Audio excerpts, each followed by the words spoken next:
ত্রয়োদশ জাতীয় সংসদ নির্বাচনের তফসিল ঘোষণার ৪৮ ঘণ্টা পর থেকে কুমিল্লা নগরীতে অবৈধ নির্বাচনী পোস্টার ও ব্যানার অপসারণ কার্যক্রম চলমান রয়েছে।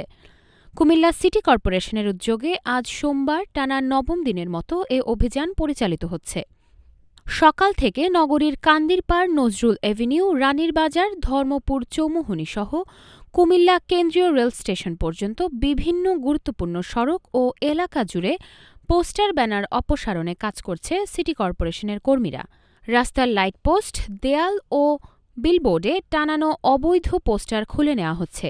নির্বাচনী আচরণবিধি অনুযায়ী তফসিল ঘোষণার পর নির্ধারিত সময়ের মধ্যে সব ধরনের পোস্টার ও ব্যানার অপসারণের নির্দেশনা দেয় নির্বাচন কমিশন। যদিও এর আগে কয়েকজন প্রার্থী নিজ উদ্যোগে পোস্টার সরালেও নগরীর অধিকাংশ এলাকায় তা থেকে যায়। নগরী পরিচ্ছন্ন ও আচরণবিধি বাস্তবায়নে সিটি কর্পোরেশন এই অভিযান জোরদার করেছে বলে জানান সংশ্লিষ্ট কর্মকর্তা। তারা জানান, নির্বাচনকালীন আচরণবিধি লঙ্ঘনকারীদের বিরুদ্ধে আইনগত ব্যবস্থা নেওয়া হবে এবং এ অভিযান আগামীতেও অব্যাহত থাকবে।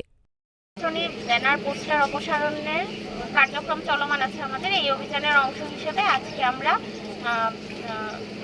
কান্দিরপাড় থেকে শুরু করে রানীর বাজার হয়ে ধর্মপুর হয়ে আমরা কুমিল্লা রেল স্টেশন পর্যন্ত আজকে আমরা এই অভিযান পরিচালনা করেছি। আমরা আজকে আপাতত এখানে বন্ধ করছি, পরবর্তীতে এই কার্যক্রম চলমান থাকবে। ধন্যবাদ।